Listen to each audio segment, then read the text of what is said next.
At 11:47 a.m. on November 29th, 1943, a 19-year-old farm boy found himself falling toward Germany inside a broken tail of a B-17. How does a moment like that even happen? Before the world ever knew his name, the numbers told the story first, numbers that hit harder than steel. By late 1943, the air war over Europe was costing the 8th Air Force nearly 3,500 aircraft and more than 26,000 airmen. Bremen alone had brought down 64 bombers in the previous 30 days. Tail gunners strapped into the loneliest seat in the sky were lasting an average of 5 missions. 5. After that, statistics took over. On that grey English morning, Eugene Moran was flying mission number 5. The day began long before sunrise at RAF Snetterton Heath. Floodlights cut across the tarmac as ground crews, dragging hoses and hauling ammunition belts, prepared the 346 flying fortresses for takeoff. Their breath froze in the November air. Engines coughed awake, roaring in unison, a metal choir fed by belief and orders. What were the odds that one aircraft among hundreds would become the center of an impossible survival story? No one knew. No one ever does. At 7:21 a.m., the B-17F Rikki-Tikki-Tavi lifted from the runway, its 4 engines clawing at the cold English sky. Inside the tail section, Moran scanned the clouds through twin 50-caliber barrels. The tail offered the widest view, but it also meant isolation. If something happened back there, there was no reaching him, no crawling through the narrow chute, no helping hands. By 9 a.m., the bomber stream crossed the North Sea, an iron river stretching 50 miles long.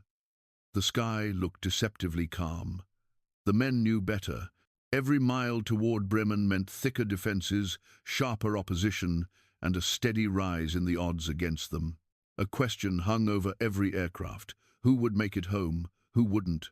At 11:32 a.m., the formation reached the German coast at 23,000 feet.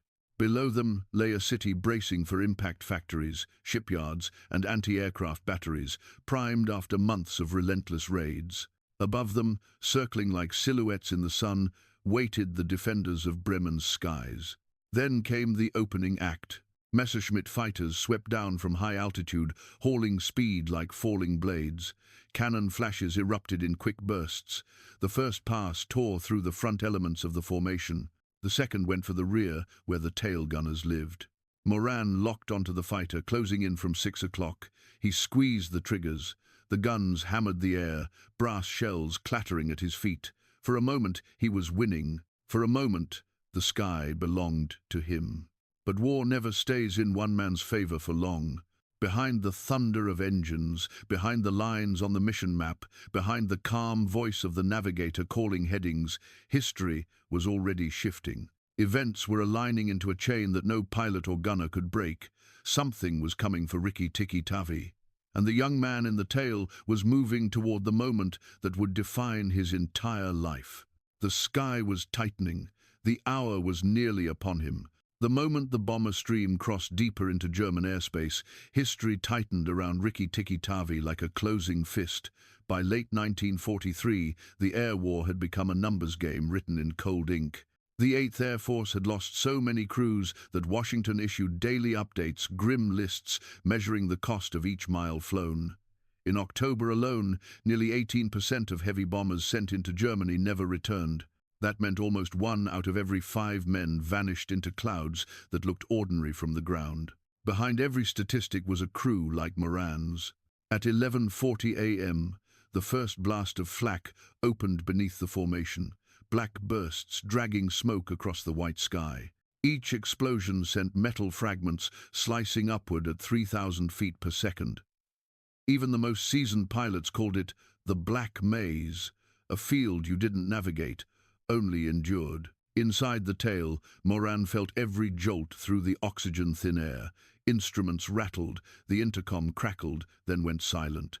Silence in the sky is never comforting. It's a warning. Then the fighters returned.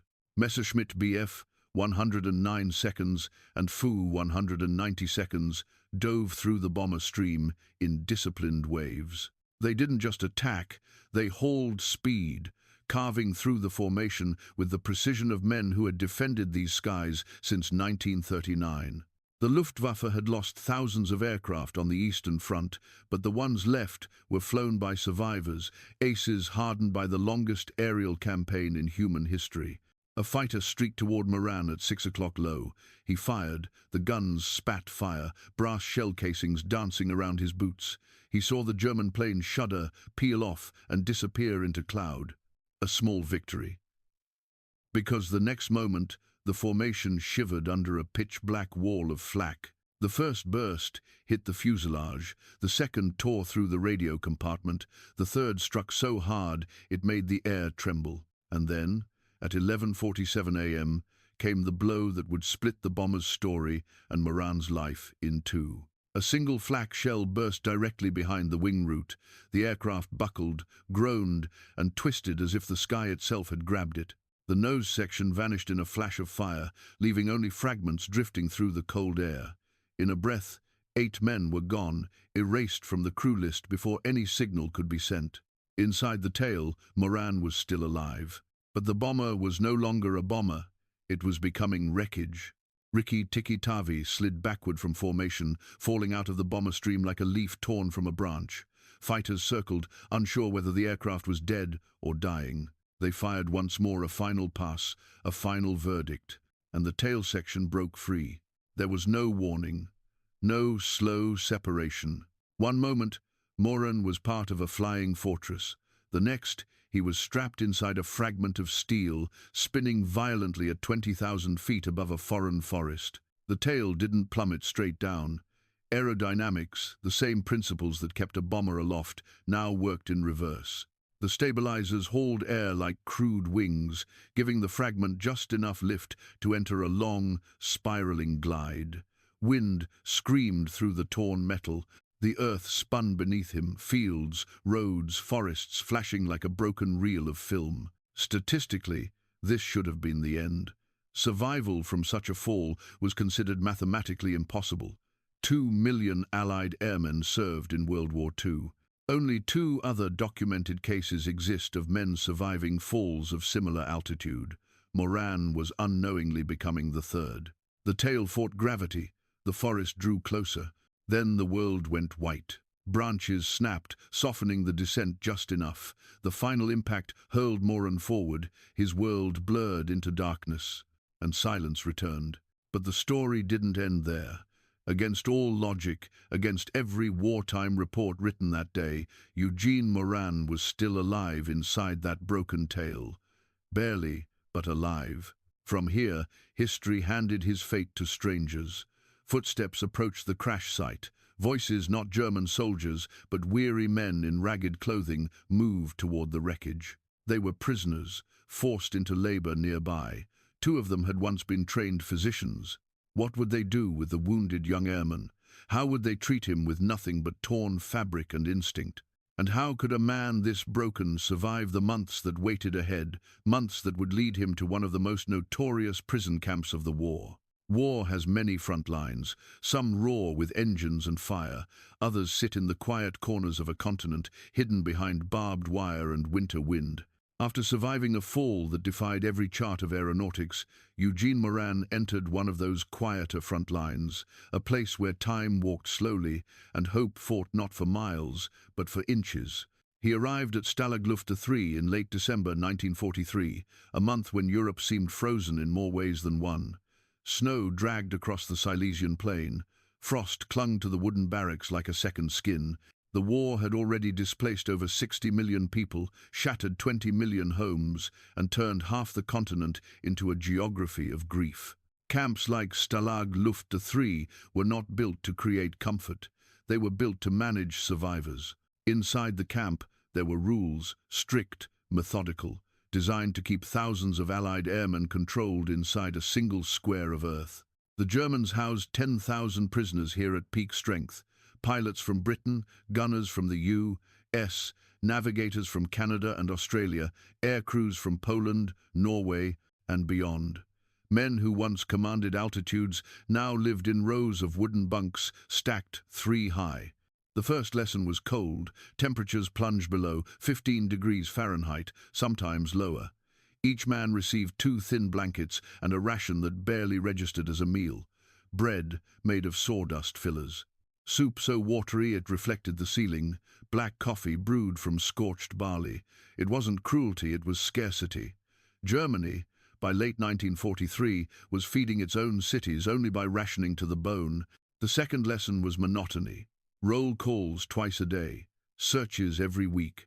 Notes passed by hand, never spoken loudly. In a place where nothing moved freely, routine hauled its own kind of weight. But hope is stubborn, and in captivity it tends to hide in strange places. In Barrack 14, a small group of prisoners built something that should not have existed, a radio. A genuine working radio, born from scavenged wire, hidden tubes, and the quiet genius of men who refused to surrender their minds. The BBC signal travelled across continents, slipped through the winter sky, and whispered into the camp each night.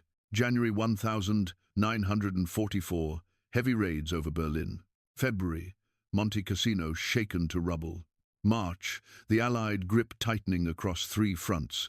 Each update fed the barracks, fed belief. Knowledge could not break the wire, but it could break despair.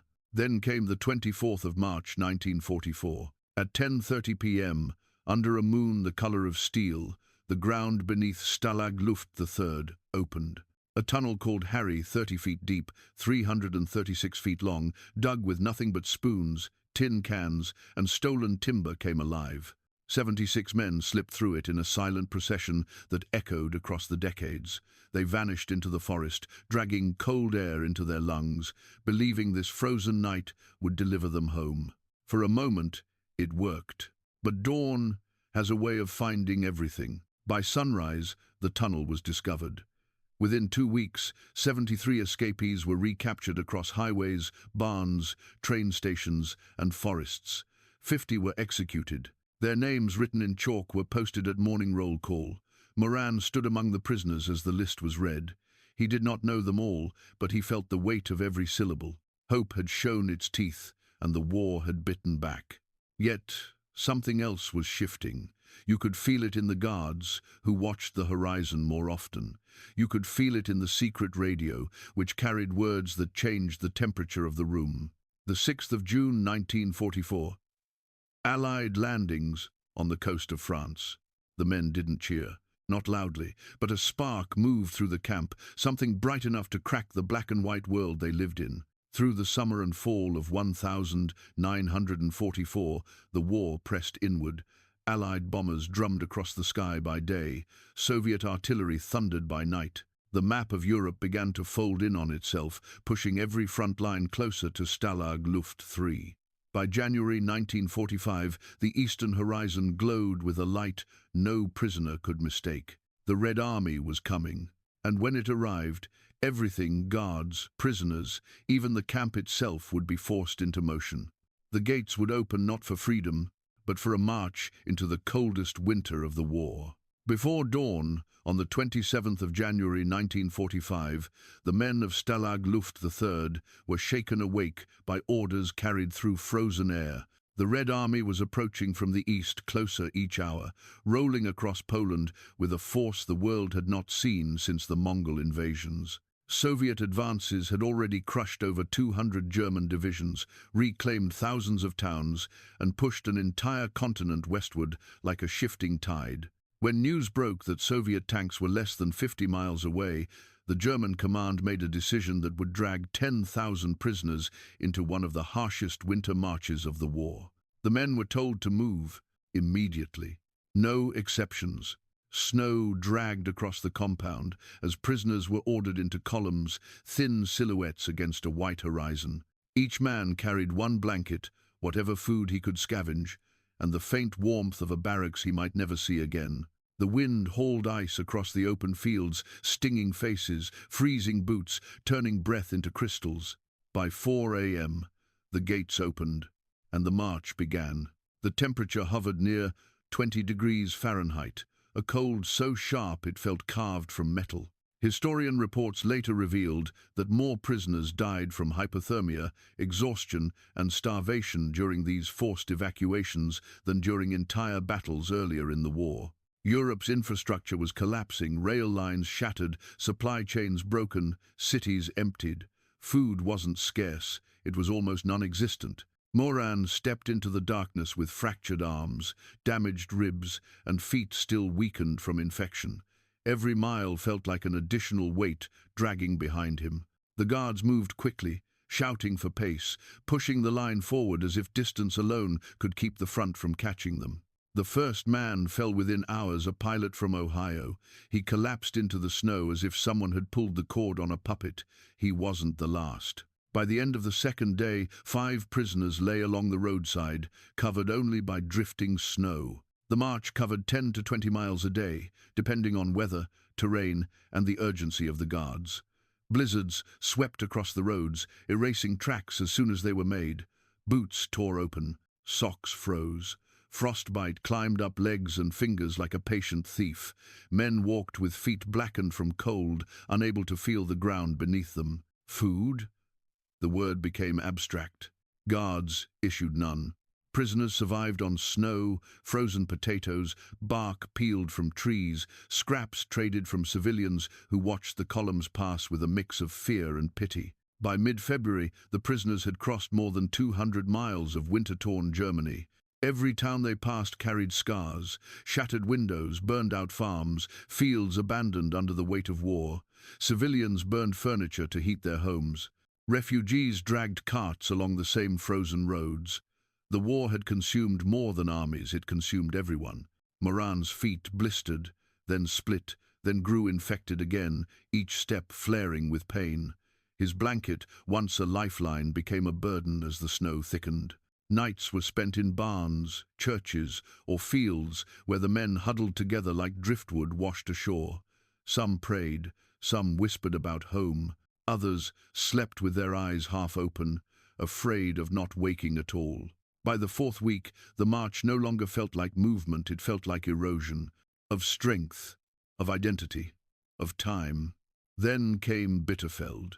On March 15, after 47 days on the road, the prisoners were herded into an abandoned factory on the outskirts of the town. The building, built for industry, not humanity, became their shelter. The guards locked the doors behind them and vanished for hours at a time, leaving hundreds of weakened men lying on concrete. Food didn't arrive. Days passed. Many could no longer stand. Rats became the only reliable source of nourishment. Grass sprouting through cracks in the floor was pulled and shared. The smell of sickness clung to the air, heavy as smoke. By the 3rd week, Moran weighed less than 100 pounds, the lightest he'd been since boyhood. His face was gaunt, his boots were fused to his feet with dried infection. But his heart kept pushing, fed by belief that someone, somewhere, was coming. And someone was. On the morning of April 10, artillery thundered in the West, American artillery. Bitterfeld shook as the battle drew closer, each blast hauling hope into the factory like warm air through a broken window. Guards panicked. Some fled, others stayed only long enough to open the doors.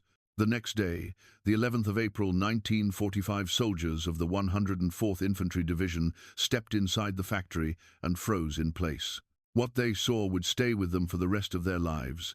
Hundreds of men who looked like shadows of the soldiers they once were. Among them was Eugene Moran, barely conscious, but alive.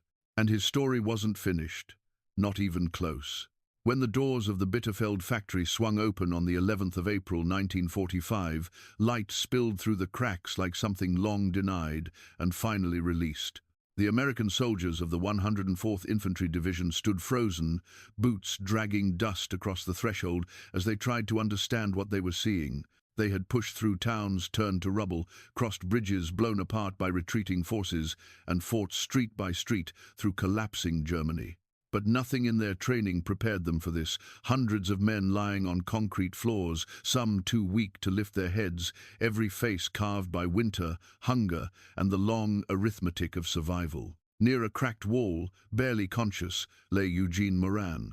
At 21 years old, he weighed less than 100 pounds. His boots had fused to his feet from dried infection. His ribs pressed through his skin like the outline of a cage, yet his eyes were open. And in that black and white moment, in a building built for industry rather than humanity, that single fact felt like a rebellion. Medics moved quickly, hauling stretchers, lifting men who felt as light as memory. These were survivors of a march that had dragged 10,000 prisoners across 600 miles of ice and famine, one of the coldest winters recorded in Central Europe. Temperatures had plunged to -20. Food supplies across the continent had collapsed so dramatically that even civilian populations were rationed to scraps. Germany was burning through its final reserves. Entire cities lived on less than 800 calories a day. In this landscape, the fact that any of these prisoners were still breathing bordered on the miraculous. They carried Moran to a field hospital west of Bitterfeld. Doctors cut off his boots, peeling them away from skin hardened by frost and infection. His legs trembled with every touch, but he didn't look away. He had endured the sky, the fall, the camp, the wire, the march. This was just another battle. They pumped him with penicillin, fed him broth by spoon, kept him under blankets through nights that stretched long and thin. Slowly, painfully, his body began to climb back toward life. By June 1945, he reached 120 pounds. His forearms, broken during the fall and fused at crooked angles in captivity, would never fully straighten. His ribs carried healed fracture lines like a map of every moment the war tried to silence him. But he could walk, he could eat, he could think, and most importantly, he could go home. On the 11th of July, 1945, the hospital ship rolled into New York Harbor. Survivors crowded the rails, leaning on crutches, bandages, and one another as the Statue of Liberty rose through the morning haze. For many soldiers, the statue was a symbol. For Moran, it was nothing less than proof that he had outrun death. A quiet rush of emotion broke over him. Tears carved clean paths across his dirt-streaked face. The war had consumed more than 70 million lives.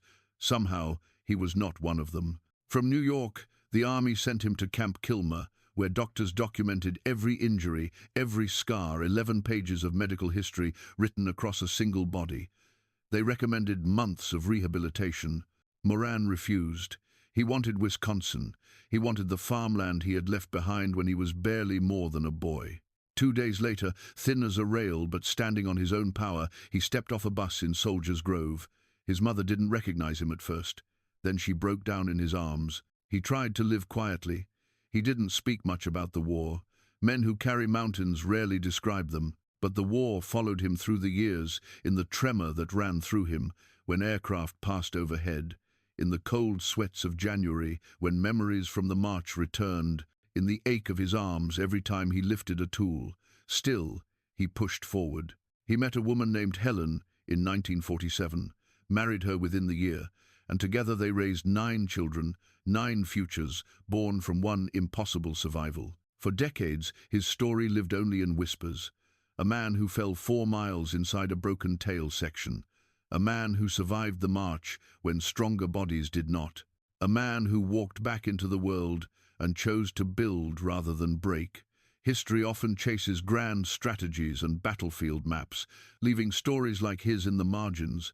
But survival has its own weight, and eventually the world turned back to him. In 2007, a historian knocked on his door. In 2018, a memorial rose in the German forest where he fell. His children stood on the same ground where a tail section once carved through the trees and changed the trajectory of a single life. Eugene Moran passed away in 2014 at 90 years old. He never boasted, never claimed heroism, never asked for a spotlight. All he ever said was that he did what he had to do. But his life speaks louder than he ever did. It tells us that war may drag nations into darkness, but people, ordinary people, carry the light back out. That survival itself can be an act of defiance. And that sometimes the most extraordinary heroism is simply refusing to give up when the world collapses around you. His fall was unbelievable. His endurance was impossible. But the legacy he left behind, quiet, steady, unbroken, belongs to all of us.